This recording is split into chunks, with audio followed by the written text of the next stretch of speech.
Sunsets used to make me happy, pretty much always. Sitting on a rooftop in Tel Aviv, watching the sun set over the Mediterranean, sipping on an overpriced but perfectly quaffable bottle of rosé. I find that's not necessarily true anymore. There's a sadness about the passing of another day, more opportunities lost, the possibility of finding purpose slipping down an exponentially shrinking hourglass. The more I learn, the more I find that when things seem beautiful and perfect, under the surface, that is often not so. Do you miss your country? I miss what I used to think it was. When I first came to Israel 4 years ago, I fell for all the old places. Nazareth, Sfat, the Dead Sea, but most notably, Jerusalem.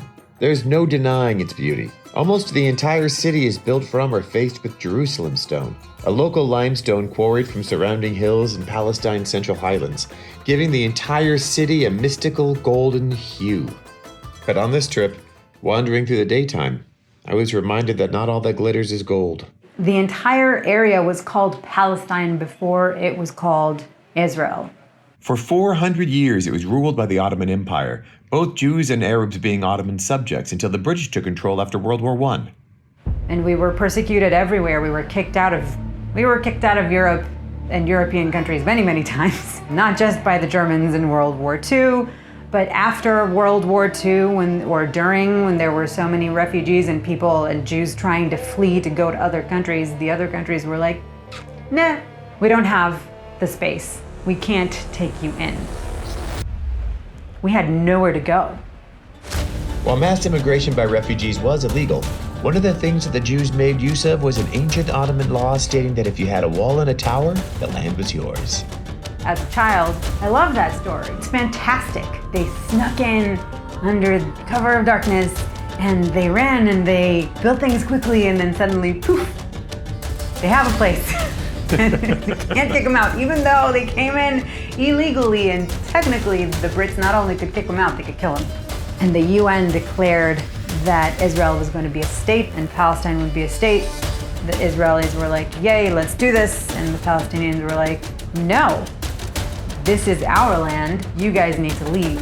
The Independence Day War in Israel began the day of the declaration of the State of Israel. But as an adult, and you think, now that I know a little more, and you're like, well, what if that land belonged to somebody else? When I was a child, you learn about all the people who died to make it happen, but as a child, it takes you time to recognize what that feeling is when you start to understand death. I'm taking you to a cultural experience, seeing the collective grief of an entire country. If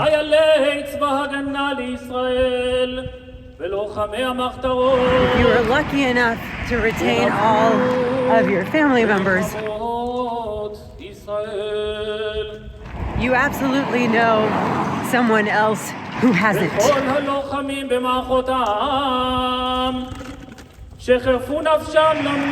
very personal.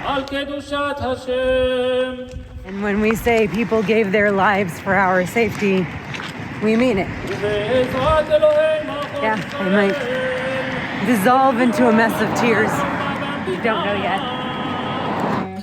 But then when you think of all the Palestinian dead through that same amount of time, because how can you not?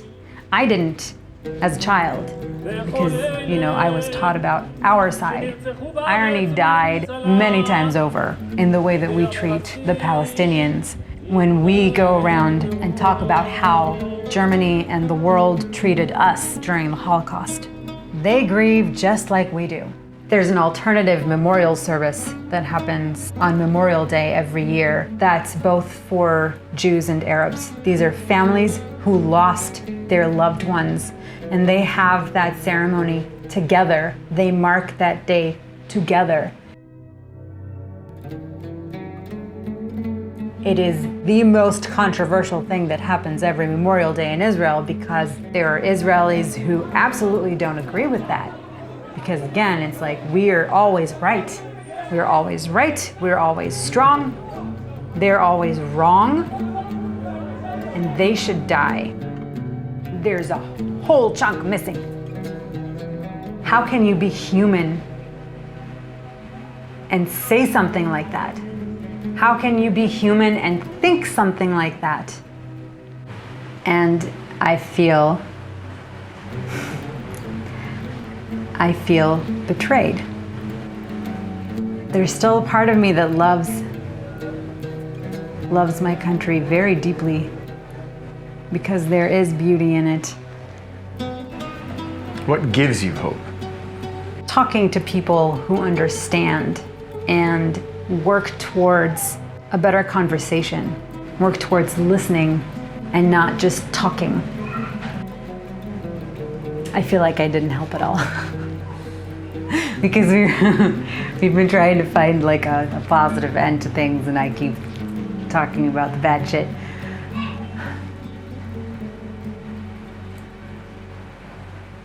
But like I said, I'm not alone. I'm not the only person who wants peace.